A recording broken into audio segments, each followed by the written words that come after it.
Aujourd'hui, bien rédigé pour le web, ça prend énormément de temps et surtout, ça coûte cher.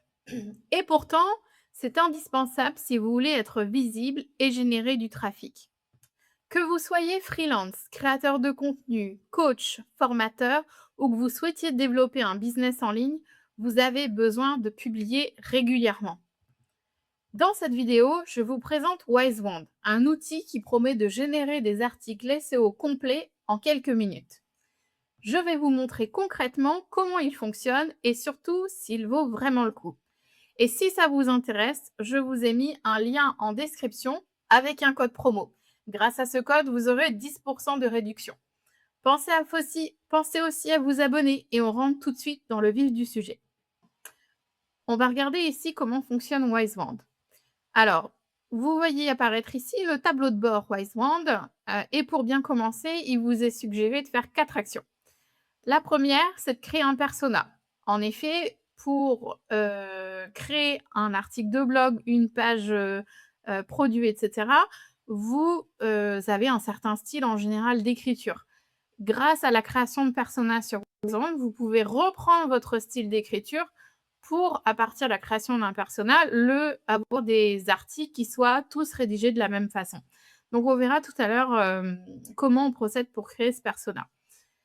Deuxième chose, vous pouvez connecter, votre, WiseWand à votre site internet WordPress, de manière à ce que vous puissiez, générer finalement vos contenus directement de WiseWand à votre site internet WordPress. Troisième chose, vous pouvez créer aussi des projets. Si vous avez plusieurs activités, plusieurs projets, plusieurs, articles à rédiger, eh bien, vous pouvez catégoriser en créant différents projets. Quatrième chose, et c'est la plus importante, c'est le cœur de notre sujet dans cette vidéo, c'est la création d'un article. Vous avez différentes rubriques qu'on va détailler pour créer, articles, pages comparatives et cetera et cetera. Donc ce tableau de bord, vous retrouvez ici, les articles, aussi que vous avez, rédigés, alors répartis par projet, vous pouvez filtrer aussi suivant les personas, suivant les auteurs et cetera. Voyons maintenant sur la gauche ici le menu. Donc vous avez donc le tableau de bord sur lequel on est, les contenus, qui ont été rédigés, sur WiseWand, les projets dont on a parlé à l'instant et puis les personas qu'on a aussi évoqués. Rentrons un peu plus, dans le détail là-dessus. Donc vous pouvez ajouter un ou plusieurs personas sur WiseWand. Comment procéder? Eh bien, c'est simple, vous sélectionnez ici un avatar, vous donnez un nom à votre persona et ici, vous écrivez en fait le style d'écriture que vous souhaitez donner à votre persona. Donc par exemple, ici, le style qui est indiqué, le style de Victor Hugo est grandiose et lyrique, caractérisé par une écriture puissante qui mêle l'épique au romantique, et cetera et cetera. Je vous laisserai lire si vous le souhaitez le reste. Donc ce style, vous pouvez le pré-remplir à partir, d'un exemple et puis ensuite l'intérêt, c'est que vous pouvez aussi tester le style d'écriture que vous avez indiqué à WiseWand. Donc une fois que vous avez écrit votre style, vous cliquez sur ce bouton «Tester le style d'écriture» et vous verrez un texte d'exemple apparaître qui vous permettra de voir si, ce que vous avez écrit correspond bien à votre style habituel. Donc ensuite, vous cliquez sur «Enregistrer» et puis donc le ou les personas apparaîtront ici. Vous voyez ici que moi j'ai créé un persona, Camille, et bien, vous verrez apparaître de même vos personas ici. Continuons notre exploration sur le menu. Vous avez ensuite les modes. Alors, c'est en fait les exemples ou plutôt les catégories d'articles ou de pages que vous souhaitez créer. Vous avez la possibilité de créer des articles de blog, on y reviendra juste après, des articles pour l'affiliation, des pages plutôt, pour faire un avis, pour comparer, tel ou tel produit, pour faire un comparateur ou un classement, de produits également. Donc voilà, vous avez à l'intérieur de cette catégorie affiliation, plusieurs typologies aussi d'articles ou de pages que vous pouvez mettre en place et rédiger, sur ces différentes, parties. Ensuite, vous avez une rubrique e-commerce. Donc là, c'est pour présenter une page catégorie, une page de listing de produits et vous avez aussi de la rédaction pour présenter un produit et ses caractéristiques à travers une fiche produit. Et enfin, vous avez Discover également. Donc 4 grandes rubriques, on va dire, mode rédactionnel et donc on va rentrer maintenant un peu plus, dans le détail, sur la rédaction d'un article. Donc ici, on parle de rédaction d'articles de blog. Donc vous pouvez écrire ici un sujet. Alors ça va être par exemple, comment, je vais reprendre l'exemple que j'ai déjà rédigé, mais ça va vous donner comme ça une indication. Comment rédiger un article de blog sous WordPress.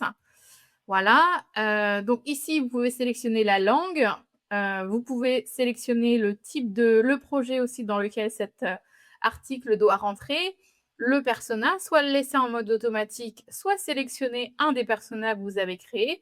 Donc là, moi, je peux sélectionner Camille, par exemple, et vous pouvez aussi indiquer la longueur de l'article que vous souhaitez. Ensuite, vous avez la partie brief qui se décline en différentes parties. Une partie paramétrage dans laquelle vous pouvez renseigner la requête ciblée, la réponse à l'intention de recherche, des informations supplémentaires qui seraient utiles à Wise1 pour écrire l'article de la manière que vous souhaitez également. Et là aussi, les informations à éviter s'il y a certaines informations qui ne seraient pas à faire figurer, par exemple, dans l'article lors de la recherche et de l'écriture de Wise1. Vous pouvez saisir l'ensemble de ces rubriques ou bien Wise1 les remplir automatiquement, c'est comme vous le souhaitez. Ensuite, vous pouvez élaborer le plan de votre article. Alors là encore, soit vous laissez la main à Wise1 pour remplir automatiquement et générer un plan automatique d'après le sujet de l'article que vous lui avez donné. Donc ici, en l'occurrence, comment rédiger un article de blog sous WordPress. Ou bien vous pouvez aussi coller un plan existant depuis une autre source, ou bien démarrer aussi avec un plan vierge que vous lui donnez. Ensuite, il y a différentes options, et ça c'est une rubrique que je trouve vraiment très intéressante. Vous pouvez définir à l'intérieur de l'article quel type d'informations ou comment sont structurées les informations.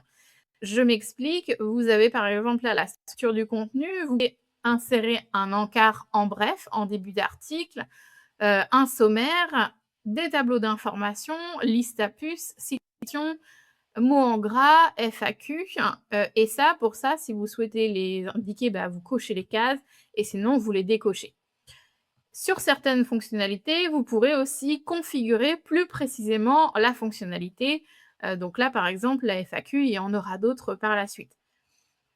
Vous allez voir apparaître aussi différentes fonctionnalités qui sont nouvelles, qui sont en cours de test, qui ont là le petit mot expérimental à côté des intitulés. Ça, je trouve ça intéressant parce que ça montre que Wise1 évolue. C'est un outil évolutif. Alors, sachant que c'est un outil qui rédige des articles et des pages avec l'IA, c'est plutôt rassurant qu'il soit dans une forme d'évolution permanente. Ça veut dire que voilà, il reste aussi à l'écoute de ce qui se passe.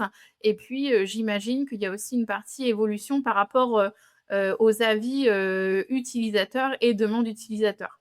Donc ça, c'est un paramètre, c'est un point plutôt positif, je trouve. Donc on continue sur d'autres aspects les autres points que vous pouvez intégrer dans les articles. Vous pouvez intégrer aussi, demander à ce qu'il y ait une image de couverture créée, des illustrations et infographies, des vidéos YouTube. Alors, on va pas trop détailler, on va pas trop rentrer dans le détail là, des fonctionnalités qui sont en phase de test. Je vais plutôt me concentrer sur les fonctionnalités, on va dire, déjà installées et fonctionnelles, pleinement fonctionnelles. Vous avez aussi la possibilité de générer un audio. Alors, j'en profite tant qu'on est sur cette partie-là. Vous voyez apparaître ici les crédits. 0,5 crédit pour une image de couverture, 0,25 crédit pour une illustration. En fait, de base, quand vous générez un article, vous avez un crédit qui est utilisé. Et en fait, après, vous avez des options ici 0 qui vont s'ajouter, 0,5 crédits, 0,25 crédits. Et le crédit est lié au pack ou au forfait que vous avez pris.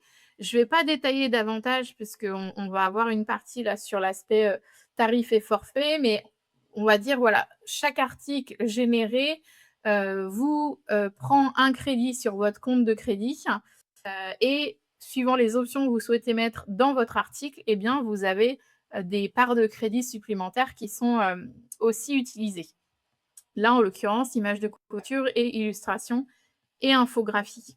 Donc pour continuer sur, cette partie, hein, dans l'article de blog, vous avez aussi la possibilité, d'ajouter des liens vers d'autres pages de votre site pour du maillage interne, d'insérer des liens de votre choix, pour, par exemple, réaliser une conversion, donc orientée vers des pages produits en affiliation ou des choses comme ça.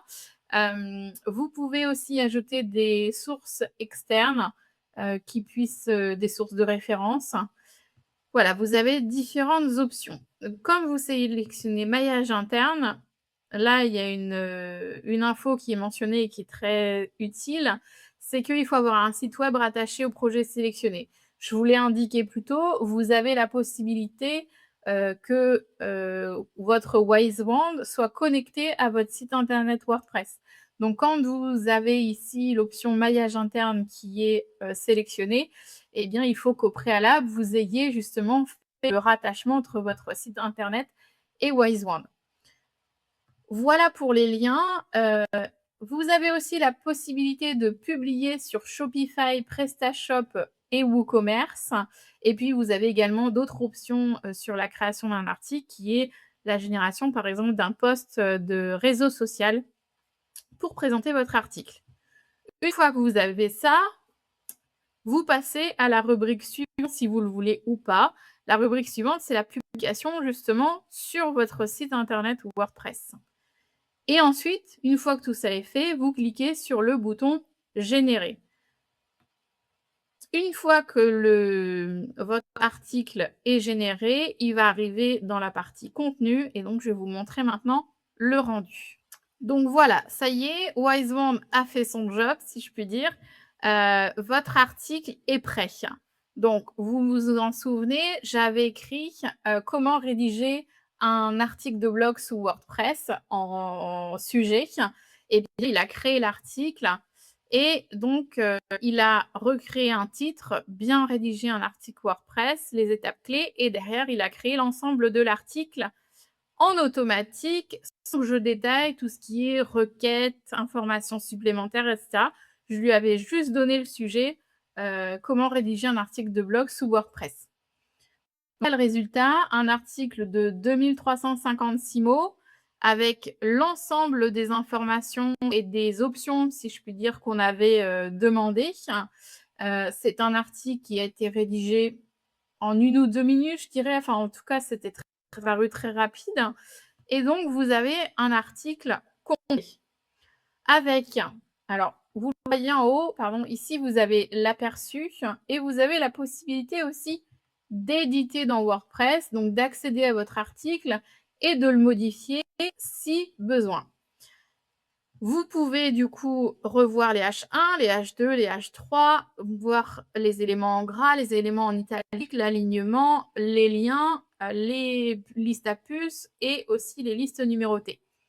Dans votre article, vous avez donc une rubrique en bref, les H2, H3 qui sont intégrés. Vous avez la fameuse image qui avait été demandée d'illustration. Alors, vous le voyez ici, l'image est de bonne qualité. Les informations sont bien synthétisées, bien représentées. Il n'y a pas de barre de texte. Donc ça, c'est vraiment un atout fort, je trouve, de faire de façon automatique un schéma représentatif et illustré des propos qui sont indiqués dans l'article de blog. Donc ça, c'est, je trouve, un point très positif. Vous avez aussi, bien sûr, les mots en gras, comme on l'avait demandé, et vous avez les listes à puces qui sont indiquées ici, ainsi qu'un tableau plus bas, voilà, qui a été créé aussi, par Wisewand. Donc cet article de blog, c'est bien, il a été rédigé vraiment en 1 ou 2 minutes maximum, mais ben, il reste quand même le meta title, la méta description, le slug à préciser et à faire et bien bingo, c'est aussi fait par Wisewand. Donc ça, vous avez une rubrique là dans le menu à droite où vous avez une rubrique contenu, images, réseaux sociaux, audio et là vous retrouvez l'image de couverture de votre article, l'image du contenu que vous pouvez télécharger ici, le meta title qui est rédigé ici, la méta description et l'URL. Donc ça, comme ça, vous avez à partir de là, vous avez tout en fait.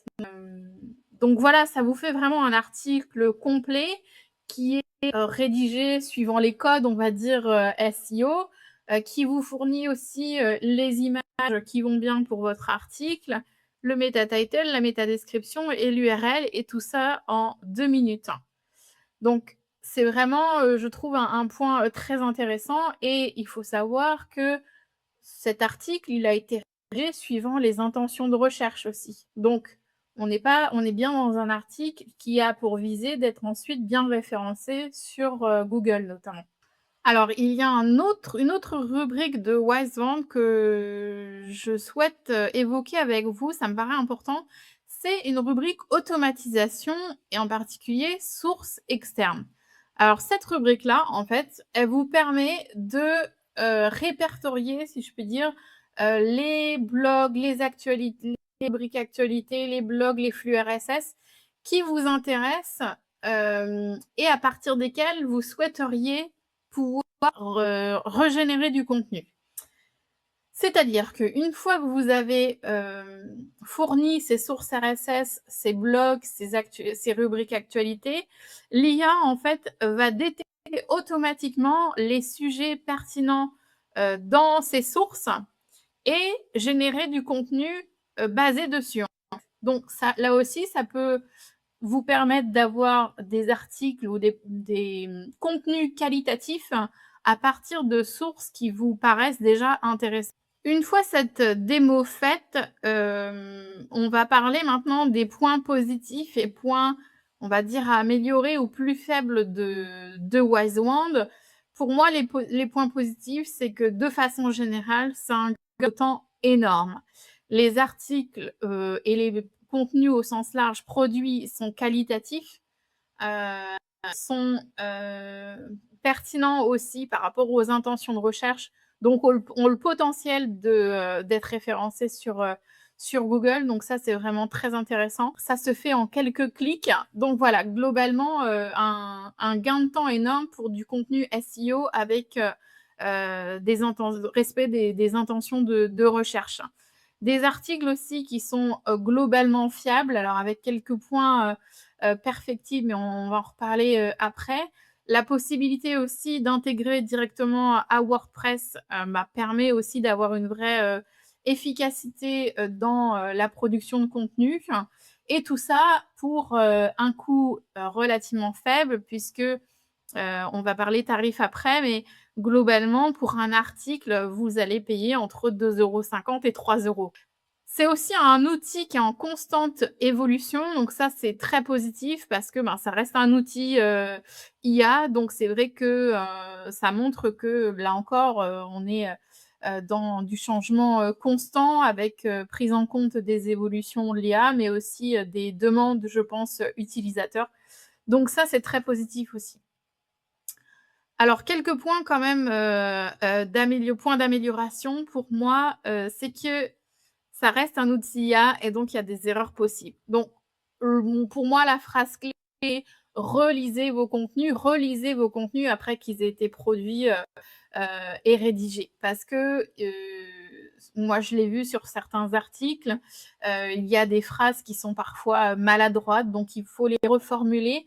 Hem, Parfois il reprend par exemple la requête clé dans l'article, mais sans reformuler pour que ça fasse un français compréhensible, si je puis dire, ou naturel. Donc voilà, des phrases et des contenus parfois, un peu maladroits, qu'il est nécessaire de reprendre et plus globalement, on va dire, sur la rédaction, il reste aussi à pouvoir inventer des choses. C'est-à-dire que moi, j'ai vu passer des chiffres, qu'il a fallu, vérifier parce qu'en fait, on se rend compte qu'ils étaient faux. Des données notamment sur, des produits qui avaient été inventés ou en tout cas qui n'étaient, là encore pas vrais donc important de relire et de vérifier, les informations qui sont produites de manière à avoir, des contenus aussi, qui restent, pertinents, vrais et intéressants pour vos audiences. Donc voilà, la phrase clé là-dessus, moi, c'est, il faut pas publier, sans relire. Dernier point aussi, mais ça plutôt dans les points très positifs que j'ai oublié d'évoquer, c'est aussi la partie illustration. De pouvoir voir comme ça un contenu, illustré via du schéma qui est propre, pertinent et percutant, c'est je trouve très intéressant pour des articles de blog, des choses comme ça. On va maintenant parler du coût quand même, c'est un gros point, d'intérêt donc on en parle tout de suite. Alors Wise1, comment ça fonctionne? Ça fonctionne par un système de crédit. Pour pouvoir produire des articles, il vous faut un certain nombre de crédits.